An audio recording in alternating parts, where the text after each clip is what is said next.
So this video is going to be, I guess, about depression, my thoughts on depression, because I've been thinking about it a lot lately. I know that Louise made a video about depression, and I wouldn't say this is a response to that, because this has just sort of been brought up by my own experiences the last couple of days, but it's along the same lines. So,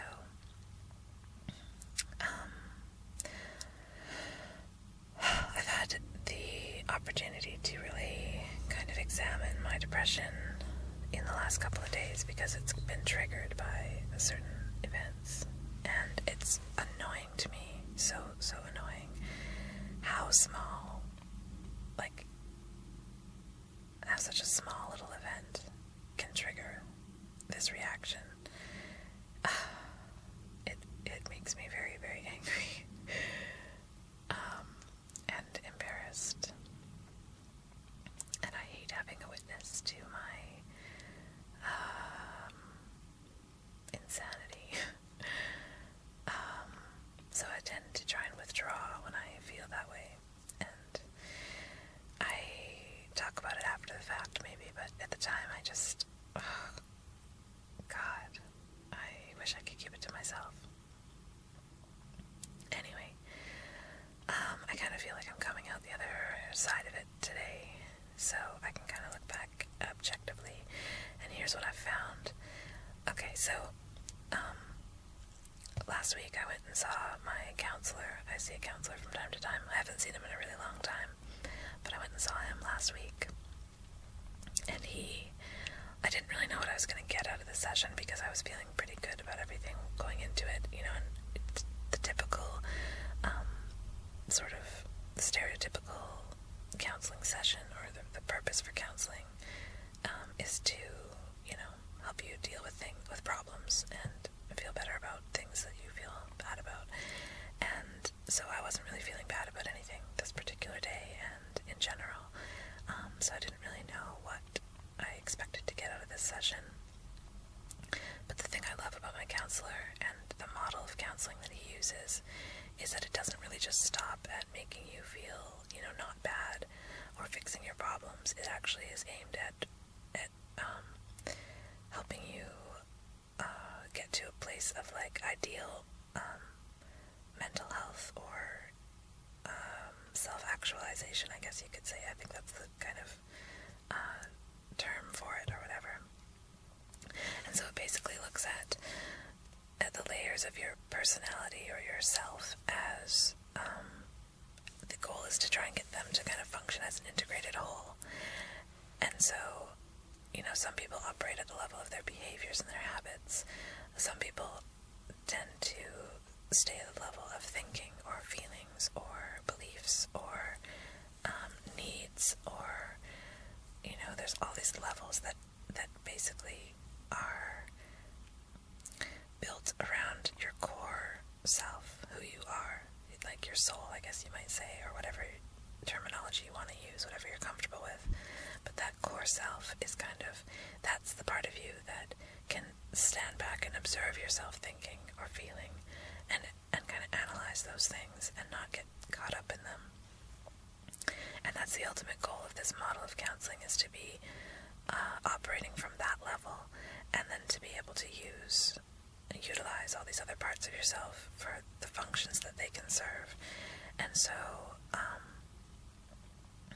a couple cool things came up during the counseling session, the most important of which for me right now is this new way of thinking about depression, because up until now I've seen it as a disease. The medical explanation of it is that it's a brain chemistry thing, you know, like your brain doesn't process serotonin properly or whatever. And that's, you know, when I went on the medication, I went on it at the advice of my doctor, who basically likened it to, you know, like diabetes. You know, he says your brain is an organ the way your kidneys are an organ, and you wouldn't expect someone with diabetes to be able to think themselves into processing insulin properly. It's the same kind of thing. Your brain, like, depression is at the level of your brain as an organ, not your mind as a abstract entity or concept. And like that makes a lot of sense, and it may very well be. That's what prompted me to go on the medication, was kind of looking at it that way. But the way that my counselor, the theory or the idea that he put forward is, what if depression is not a problem, not the problem? What if it is a solution to a problem? What if it is a coping mechanism that you use to deal with problems that you don't know how to deal with? And he said that a lot of the times it can be a response to stresses in your life, or a life spent suppressing your feelings. And so basically depression is not a feeling, it is a way of dealing with a prolonged habit of stifling your feelings and not letting yourself feel what you feel and express that. And that made a hell of a lot of sense to me, because that's been my life. As far back as I can remember, I've had little things happen, and I've just allowed them to form this belief that it is not okay to just feel the way I feel, say what I'm thinking, be myself, basically, you know. And so to look at depression as a coping mechanism and a solution that I was trying to use to deal with the pain of not being able to be myself makes a lot of sense. And so, and it's also very liberating, because that to me gives me hope that I could actually live a life without depression, you know, because it's a choice. If that's the case, then it's a choice. I can choose whether to use that mechanism or not, or to face the real issue and try and find another way to deal with the problem, which is what I'm hoping to do. And I'll keep you guys all posted on how that goes, because I don't know. We'll see. But anyway, so this last couple of days I've had a few little things happen that have triggered, you know, they've triggered the things, the responses in me that I typically use depression to deal with. And I've felt myself, it's been like 2 days straight of just being on the verge and trying to just stay observant and trying to stay on this side of the depression and not use it, not let it take over. But it's hard, because at this point, I don't know what the alternative is, so it's like, you know, it's very hard, and I didn't necessarily succeed, but I did do better than I've typically done in the past. And there was one major difference this time around. It didn't really feel like, at no point along the way did I feel like a victim.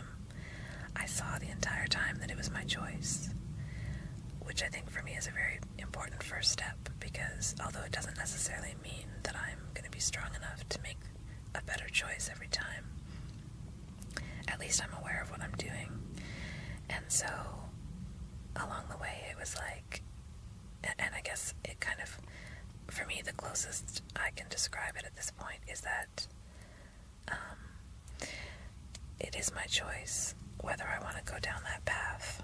But once I've made the choice to go down that path, it is so hard for me to get back out.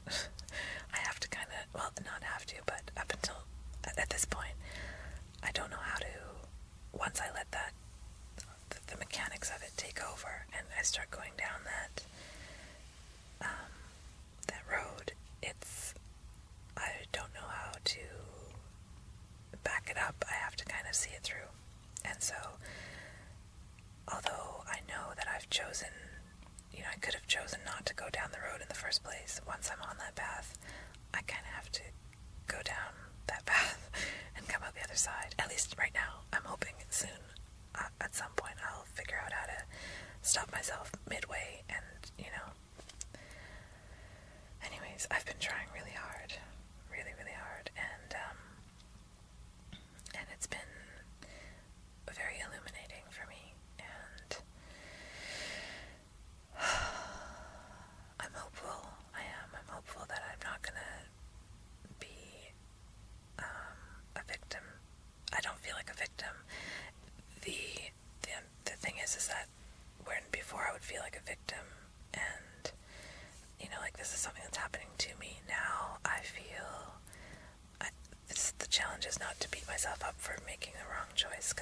disappointed that I go down this road, and, you know, that's also something that it doesn't really serve me, but whatever.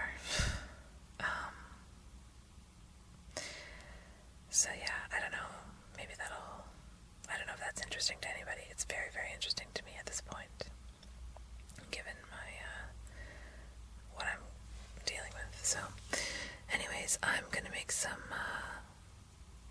lyrics videos right now, and poetry videos, and I'll just kind of put them up over the next few days, and I'll let you all know how the apartment turns out and everything. So, thanks for listening, and I hope everyone has a great day. Bye.